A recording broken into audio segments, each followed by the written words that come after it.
ಶರಣರ ಕಣ್ಮಣಿಯೇ ಶರಣರ ಕಣ್ಮಣಿಯೇ ದೇವಿ ದಾನಮ್ಮ ದೇವಿ ದಾನಮ್ಮ ಶರಣು ದಾನಮ್ಮ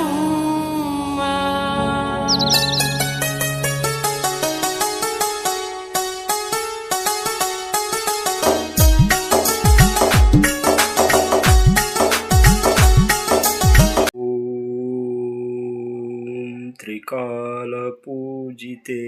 वरदानेश्वर्ये नमः।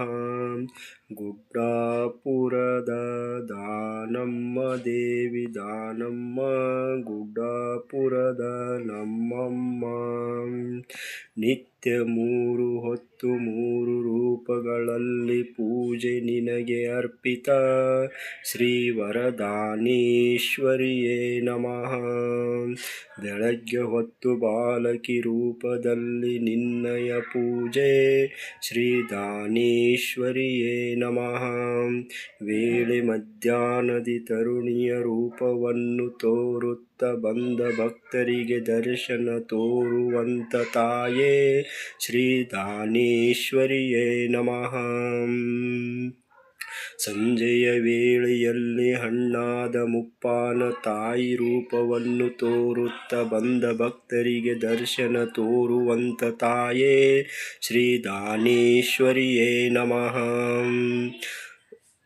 ಓಂ ತ್ರಿಕಾಲಪೂಜಿತೆ ವರದಾನೇಶ್ವರಿ ದಾನಮ್ಮ ದೇವಿ ಸೋಮನಾಥರ ಪಾದ ಕಮಲಗಳಿಗೆ ಭಕ್ತಿಪೂರ್ವಕ ಅನಂತ ಕೋಟಿ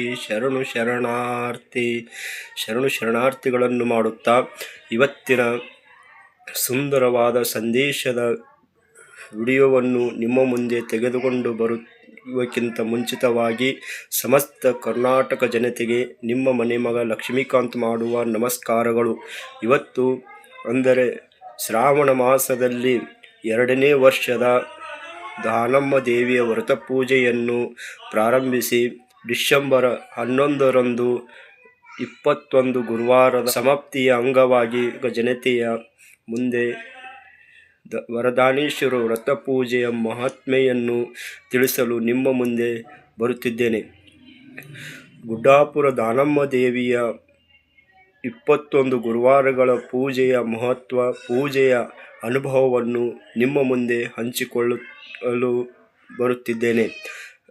ಗುಡ್ಡಾಪುರ ದಾನಮ್ಮ ದೇವಿಯ ಪೂಜೆಯನ್ನು ನಾನು ಯಾವಾಗ ಪ್ರಾರಂಭಿಸಿದನಪ್ಪ ಅಂದರೆ 2022ನೇ ಇಸವಿಯಲ್ಲಿ ನಾನು ಮೊದಲಿಗೆ ಅಕ್ಕಲಕೋಟ ಸದ್ಗುರು ಸ್ವಾಮಿ ಸಮರ್ಥರನ್ನು ಅವರ ಪೂಜೆಯನ್ನು ಅಂದರೆ 12 ವರ್ಷದ ಹರಕೆಯನ್ನು ಅಲ್ಲಿ ನಾನು ತೀರಿಸಿದ ಬಳಿಕ ನನ್ನ ಮದುವೆಯ ವಾರ್ಷಿಕೋತ್ಸವದ ನಿಮಿತ್ತ ಅಕ್ಕಲಕೋಟ ಸದ್ಗುರು ಸ್ವಾಮಿ ಸಮರ್ಥರ ಬಂಧು ಬಾಂಧವರೊಡನೆ ನಾನು ವಿವಾಹ ವಾರ್ಷಿಕೋತ್ಸವದ ಶುಭ ಸಂದರ್ಭದಲ್ಲಿ ಅಲ್ಲಿ 23/5/2022ರಂದು ನನ್ನ ದಾಸೋಹಕ್ಕೆ ನನ್ನ ಅಲ್ಪ ಕಾಣಿಕೆಯನ್ನು ಅರ್ಪಿಸಿ ಬಂದೆ। ಪೂಜೆ ಅಂದರೆ ಉತ್ತರ ಕರ್ನಾಟಕ ಸಂಸ್ಕೃತಿಯ ಸೊಬಗು ಅನ್ನುವ ಚಾನಲನ್ನು ವೀಕ್ಷಿಸಿದೆ। ಅಲ್ಲಿ ಹಿಂದಿನ ಕಾಲದ ಅನುಭವವನ್ನು ಹಂಚಿಕೊಳ್ಳಲು ಶಾಂತಕ್ಕ ಬಿರಾದರ್ ಅವರು ತಮ್ಮ ಅನುಭವದ ಮೂಲಕ ಹಿಂದಿನ ಕಾಲದ ಬಗ್ಗೆ ಹೇಳುತ್ತಿದ್ದರು। ಅದನ್ನು ನೋಡಿ ನನಗೆ ತುಂಬ ಆನಂದವಾಯಿತು। ಅದೇ ಸಂದರ್ಭದಲ್ಲಿ ಅವರು ಶ್ರಾವಣ ಮಾಸ ಪ್ರಾರಂಭ ಆಗುತ್ತಿತ್ತು। ಆ ಸಂದರ್ಭದಲ್ಲಿ ಅವರು ಹೇಳಿದರು, ನಾನು ವರದಾನೇಶ್ವರಿಯ ವ್ರತ ಪೂಜೆ ಮಾಡುತ್ತಿದ್ದೇನೆ, ಯಾರು ಮಾಡುವರು ಈ ವ್ರತ ಪೂಜೆಯನ್ನು ಮಾಡಬಹುದು, ಇಲ್ಲಿ ಹೆಣ್ಣು ಗಂಡು ಅನ್ನುವ ಭೇದ ಭಾವ ಬರುವುದಿಲ್ಲ ಅಂತ ಹೇಳಿದರು। ಆಗ ನಾನು ಏಕೆ ಮಾಡಬಾರದು ಅಂತ ನಾನು ಅಕ್ಕ ಯಾವ ರೀತಿ ಮಾಡಬೇಕು ಅಂದು ಕೇಳಿದ್ದೆ। ಆಗ ಅವರು ಏನೂ ಇಲ್ಲ ತಮ್ಮ, ಒಂದು ಟೆಂಗ ಒಂದು ಫೋಟೋ ಇಟ್ಟು ದೇವಿಯಿಂದ ಭಕ್ತಿಪೂರ್ವಕದಿಂದ ಯಾರೆಲ್ಲ ಪೂಜಿಸುತ್ತಾರೋ ಅವರಿಗೆ ದೇವಿಯ ವರ ಕರುಣಿಸುತ್ತಾಳೆ ಅಂತ ಹೇಳಿದರು. ಆಗ ನಾನು ನನ್ನ ಸಂಕಲ್ಪ ಏನಿತ್ತು ಅಂದರೆ ನನ್ನ ಬಾಳಲ್ಲಿ ಸಂತಾನ ಭಾಗ್ಯ ಇರಲಿಲ್ಲ. ಆ ಸಂತಾನ ಭಾಗ್ಯಕ್ಕೋಸ್ಕರ ನಾನು 21 ಗುರುವಾರ ವ್ರತ ಪೂಜೆಯನ್ನು ಕೈಗೊಂಡೆನು. ಕೈಗೊಂಡಾಗ ಮೊದಲನೇ ಪೂಜೆಯಲ್ಲಿ ನಾನು 2022 ಜುಲೈ ತಿಂಗಳಲ್ಲಿ ವ್ರತ ಪೂಜೆ ಪ್ರಾರಂಭಿಸಿದಾಗ ಪೂಜೆಯನ್ನು 21 ಗುರುವಾರದವರೆಗೆ ನಾನು ವ್ರತವನ್ನು ಮಾಡಿ ನನ್ನ ವ್ರತವನ್ನು ಮುಗಿಸಿದೆ. ಮುಗಿಸಿ ಮತ್ತೆ ಶ್ರಾವಣ ಪ್ರಾರಂಭವಾದಾಗ 2ನೇ ವ್ರತವನ್ನು ನಾನು ಕೈಗೊಂಡಿದ್ದೆ. ಅಲ್ಲಿ ನನಗೆ ಒಂದು ದುಃಖಕರವಾದ ಸಂದೇಶ ನನ್ನ ಎದುರಿಗೆ ಬಂತು. ಅಂದು ನನ್ನ ದುರ್ದೈವ ಅಂತ ನಾನು ಭಾವಿಸುತ್ತೇನೆ. ಅಂದು ದಿವಸ 17ರಂದು ನಾನು ವ್ರತ ಪೂಜೆಯನ್ನು ಮಾಡಿದೆ. 19ನೇ ತಾರೀಕಿನಂದು ನಾನು ನನ್ನ ಜನ್ಮ ಕೊಟ್ಟ ಜನ್ಮ ತಾಯಿಯನ್ನು ಕಳೆಕೊಂಡೆ. ಅಂದು ನಾನು ಅದು ವರ್ಷ ವ್ರತವನ್ನು ಪೂರ್ಣ ಮಾಡಲು ಆಗಲಿಲ್ಲ. ಅದೇ ವ್ರತವನ್ನು 2ನೇ ವರ್ಷ ಮಾಡಬೇಕಂತೇಳಿ 2024ರಲ್ಲಿ ನಾನು ನನ್ನ ಅನ್ಕೊಂಡದ ಸಂಕಲ್ಪವನ್ನು ತಾಯಿ ವರದಾನೇಶ್ವರಿ ಇಷ್ಟು ಬೇಗ ಈಡೇರಿಸುತ್ತಾಳೆ ಅಂತ ನಾನು ಭಾವಿಸಿರಲಿಲ್ಲ. ಕಲಿಯುಗದಲ್ಲಿ ಇಂತಹ ಲೀಲೆ ಪವಾಡಗಳನ್ನು ವರದಾನೇಶ್ವರಿ ಮಾಡುತ್ತಾಳೆ ಅಂತ ನಾನು ಮನಸ್ಸಲ್ಲಿ ಅಂದ್ಕೊಂಡಿರಲಿಲ್ಲ. ನನ್ನ ಬಾಳಲ್ಲಿ ನನ್ನ ಮನೆಯಲ್ಲಿ ಸಂತಾನ ಭಾಗ್ಯವನ್ನು ಕರುಣಿಸಿ ಉದರದಲ್ಲಿ ವರದಾನೇಶ್ವರಿ ಕರುಣಿಸಿದಳು. ಆ ವ್ರತ ಪೂಜೆಯನ್ನು ನಾನು ಸಡಗರ ಸಂಭ್ರಮದಿಂದ ಪೂಜೆಯನ್ನು ನೆರವೇರಿಸಿದ ಫಲ ಅಂಥೇಳಿ ಅಕ್ಕ ನುಡಿಯುತ್ತಿದ್ದರು. ನನಗೆ ಒಂದು ಮಾತು ಹೇಳಿದರು, ನಿನ್ನ ಮನೆಯಲ್ಲಿ ತೊಟ್ಟಿಲು ತೂಗಲಿ, ನಾನು ನಿನ್ನ ಮನೆಗೆ ಬರುತ್ತೇನೆ ಅಂತ ಹೇಳಿದ್ದರು. ಅದೇ ಸಂದರ್ಭದಲ್ಲಿ 2024ರಂದು ನನ್ನ ಮನೆಯಲ್ಲಿ ತೊಟ್ಟಿಲು ಕಾರ್ಯಕ್ರಮಕ್ಕೆ ಶಾಂತಕ್ಕ ಅವರು ಬಂದು ನನ್ನ ಮಗನ ನಾಮಕರಣವನ್ನು ಅದ್ಧೂರಿಯಾಗಿ ನೆರವೇರಿಸಿಕೊಟ್ಟು ಮಗನಿಗೆ ಮತ್ತು ನಮ್ಮ ದಂಪತಿಗಳಿಗೆ ಹಾರೈಸಿ ಹೋದರು. ಅದಕ್ಕಾಗಿ ಅಂದು ಶಾಂತಕ್ಕ ಅವರ ಹೇಳಿದ ವ್ರತವನ್ನು ನಾನು ಶ್ರದ್ಧಾಭಕ್ತಿಯಿಂದ ಪೂಜಿಸಿದ್ದರಿಂದ ನನ್ನ ಮನೆಯಲ್ಲಿ ಸಂತಾನ ಭಾಗ್ಯವನ್ನು ಕೊಟ್ಟು ಮನೆಗಳನ್ನು ಬೆಳಗಿದಂತಹ ವರದಾನೇಶ್ವರಿ ತಾಯಿಯ ಲೀಲೆ, ಅವಳ ಪವಾಡ ಎಷ್ಟು ಹೊಗಳಿದರೂ ಕಡಿಮೆನೆ.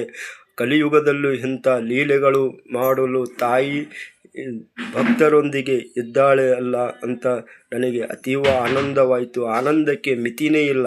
ಎಷ್ಟು ಹೊಗಳಿದರೂ ಎಷ್ಟು ಕೊಂಡಾಡಿದರೂ ಅದು ಕಡಿಮೆನೆ ಅಂತ ಹೇಳುತ್ತಾ, ಅದೇ ರೀತಿ ನಾನು 2025ರಂದು ಶ್ರಾವಣ ಮಾಸದಲ್ಲಿ ಮತ್ತೆ 2ನೇ ವರ್ಷದ ವ್ರತ ಪೂಜೆಯನ್ನು ಕೈಗೊಂಡು ಈಗ ನಾನು ವ್ರತ ಪೂಜೆಯನ್ನು 21 ಗುರುವಾರದ ಪರ್ಯಂತ ಮಾಡಿ ಈಗ ಡಿಸೆಂಬರ್ 11ನೇ ತಾರೀಕಿನಂದು ವ್ರತ ಪೂಜೆಯನ್ನು ಪೂರ್ಣಗೊಳಿಸಿದ್ದೆ. ಈಶ್ವರಿ ದಾನಮ್ಮ ದೇವಿಯನ್ನು ಪೂಜಿಸುತ್ತಾರೋ ಅವರಿಗೆ ತಾಯಿ ಅವರ ಬಾಳು ಬೆಳಗುತ್ತಾಳೆ ಅನ್ನುವುದಕ್ಕೆ ನಿದರ್ಶನ ನಾನೇ ಸಾಕ್ಷಿ ಅಂತ ನಿಮಗೆ ಹೇಳಲು ಬಯಸುತ್ತೇನೆ.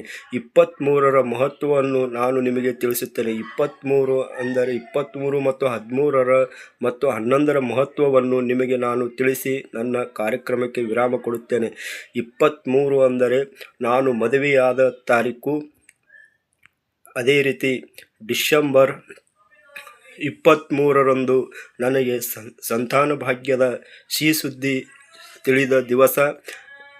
23 ತಾರೀಕಿನಂದೇ ನನಗೆ ಏನೆಲ್ಲ ಅನುಭವ ಆಗಬೇಕು ಆ ಅನುಭವ 23ರಂತಾಯಿತು.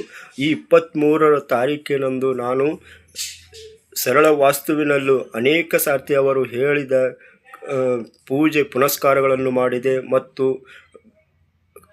ಕೊಲ್ಲಾಪುರದ ಸ್ವಾಮೀಜಿಯವರು ಹೇಳಿದ ಪೂಜೆ ಸುದ್ದ ನಾನು ಮಾಡುತ್ತಿದ್ದೆ. ಆಗ ನನ್ನನ್ನು ಹೇಳುತ್ತಿದ್ದರು, ಇದನ್ನೆಲ್ಲ ಏಕೆ ಮಾಡುತ್ತಿ, ಇದರಿಂದ ಏನೂ ಆಗುವುದಿಲ್ಲ ಅಂತ ಹೇಳುತ್ತಿದ್ದರು. ಆಗ ನನ್ನ ಪ್ರಯತ್ನ ನಾನು ಮಾಡುತ್ತೇನೆ.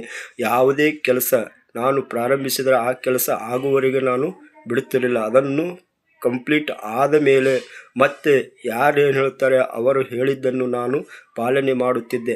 ಅದೇ ರೀತಿ ಮಾಡುತ್ತಿದ್ದಾಗ ನನಗೆ ಈ ವರದಾನೇಶ್ವರಿಯ ವ್ರತದ ಬಗ್ಗೆ ನನಗೆ ಶಾಂತಕ್ಕ ಅವರು ತಿಳಿಸಿಕೊಟ್ಟದ್ದು.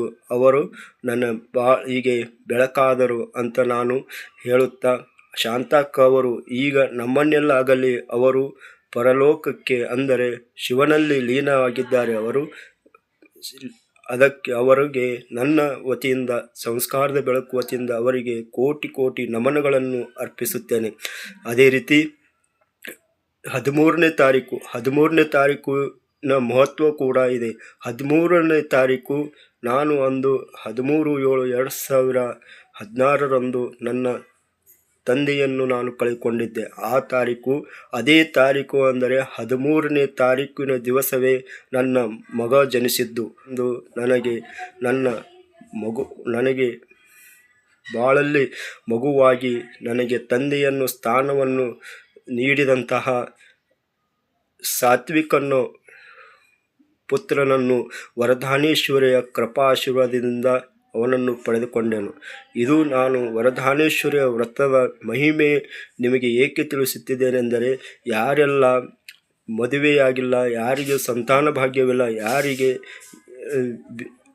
ಬಿಸ್ನೆಸ್ನಲ್ಲಿ ನಾವು ಉದ್ಯೋಗದಲ್ಲಿ ಮುಂದೆ ಹೋಗುತ್ತಿಲ್ಲ, ಅಂಥವರ ಜೀವನದಲ್ಲಿ ನಾವು ದೇವರನ್ನು ನಂಬಬೇಕು.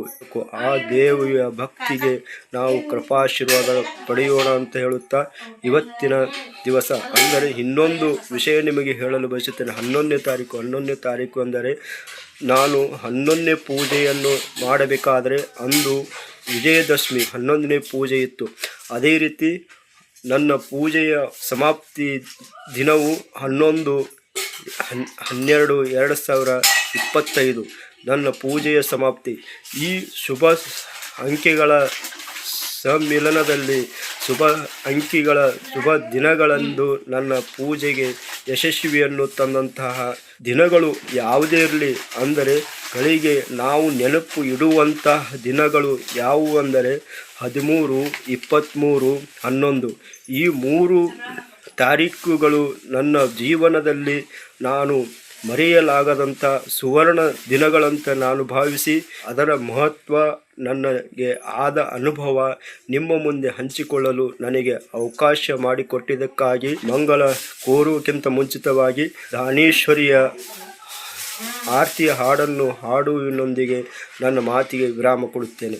ಎಣ್ಣೆಯ ಪತಲ ಹೊನ್ನ ಮುತ್ತಿನ ದಂಡಿ ಸೋಮನಾಥರ ಸತಿ ಶರಣಿದ ನಮ್ಮಳಿಗೆ ಆರತಿ ಬೆಳಗುವೆ ಪಾದಕ್ಕೆ ಎರಗುವೆನಾ ಬಂದ ಕಷ್ಟವ ಬಯಲ್ ಮಾಡೋ ತಾಯಿ ಆರತಿ ಬೆಳಗುವೆನಾ ಪಾದಕ್ಕೆ ಎರಗುವೆನಾ ಅರಸಿನ ಪತಲ ಸರಸಿ ಮುತ್ತಿನ ದಂಡಿ ಸೋಮಲಿಂಗನ ಸತಿ ಶರಣಿದ ನಮ್ಮಳಿಗೆ ಆರತಿ ಬೆಳಗುವೆನಾ ದಾನಮ್ಮ ದೇವಿಗೆ ಆರತಿ ಬೆಳಗುವೆನಾ ಮುಂಜಾನೆ ಹಸಗೂಸು ಮಧ್ಯಾಹ್ನ ಕೊಡಗೂಸು ಮೂಡು ಸಂಜಿಗೆ ಮುಪ್ಪಾನ ತಾಯಿಗೆ ಆರತಿ ಬೆಳಗುವೆನಾ ದಾನಮ್ಮ ದೇವಿಗೆ ಆರತಿ ಬೆಳಗುವೆನಾ